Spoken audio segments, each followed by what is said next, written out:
Halo Starterians, di sini kita akan membahas cara ataupun penggunaan pivot table dalam bukan cleaning data.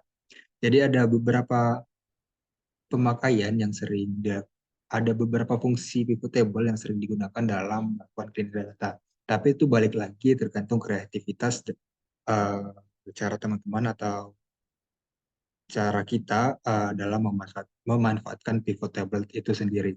Di sini aku akan memberikan contoh terhadap beberapa kasus.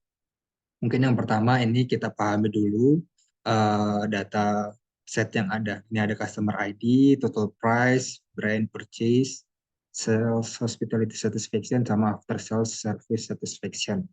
Seperti yang kita tahu, di sini ada customer ID, yang mana customer ID ini akan melambangkan satu angka atau satu kode di sini akan melambangkan satu customer, yang mana maka maka dari itu setiap angka atau kode di situ haruslah unik dan tidak boleh terduplikasi.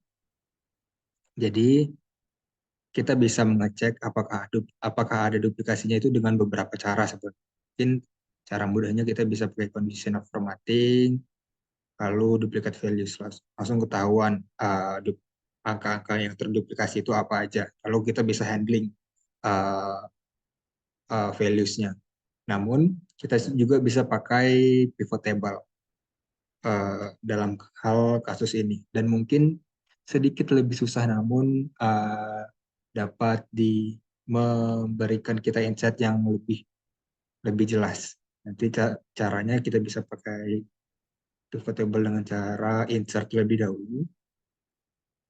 Lalu di sini kita kasih nama kolomnya aja, jumlah atau apapun itu. Lalu kita isi angkanya dengan angka 1. Lalu kita klik 2 kali dan pastikan semua baris terisi dengan 1. Lalu setelah itu kita bisa blok, Ctrl A, kita blok semua cellsnya, karena nanti aku bakal sekalian memberikan contoh kasus uh, yang bisa menggunakan pivot table. Jadi sekalian kita buat aja. Kita masukin pivot table-nya. Ini dipakai new worksheet boleh, existing worksheet boleh. Kalau existing nanti teman-teman bisa pilih range-nya, tapi kalau new worksheet nanti dia bakal membuat sheet yang baru. Lalu tekan OK. Seperti yang tadi, ini kita kasih pivot.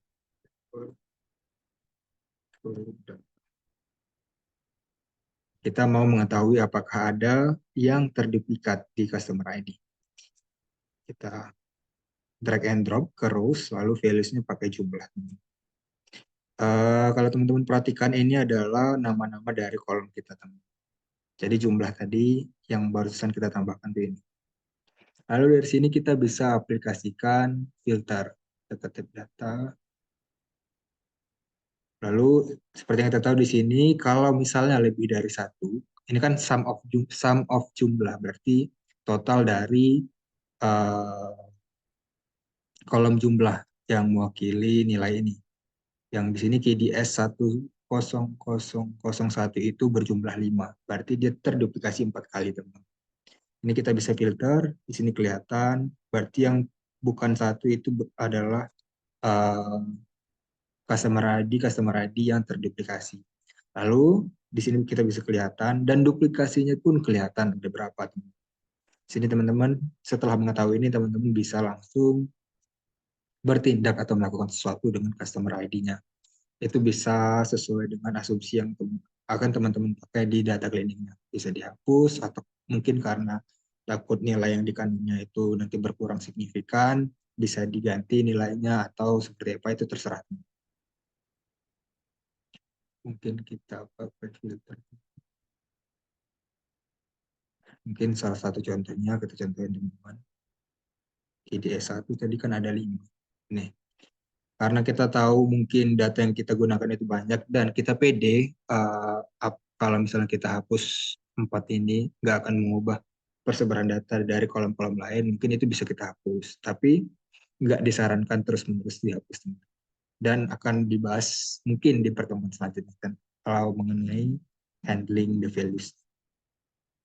Kita di sini sekarang fokus ke pemakaian pivot table-nya saja.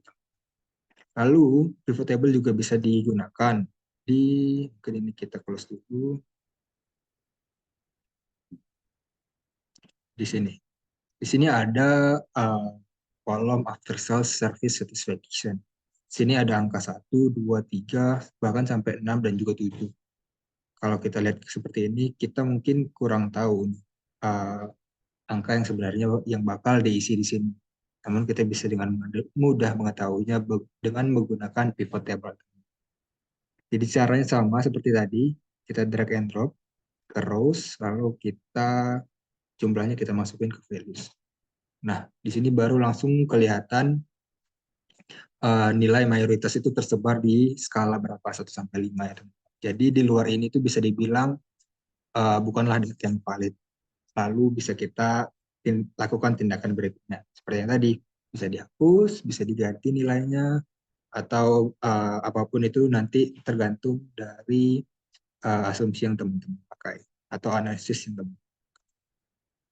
Kita mungkin coba lagi di sales hospitality satisfaction. Di sini juga bisa langsung kelihatan uh, apa apa aja isi dari kolomnya, kolom sales hospitality ini, lalu kita bisa mungkin uh, melakukan analisis lanjutan. Seperti contoh, ini very good sama very good ini kan berarti ini adalah satu nilai. Jadi dengan pivot table ini teman-teman bisa dapat melihat lebih jelas lah dari informasi dari kolom-kolomnya. Mungkin sekian cara-cara penggunaan pivot table dalam data cleaning, teman-teman. Mudah-mudahan dapat berguna bagi teman-teman. Dan untuk analisis selanjutnya mudah-mudahan dapat kita bahas di video selanjutnya. Thank you.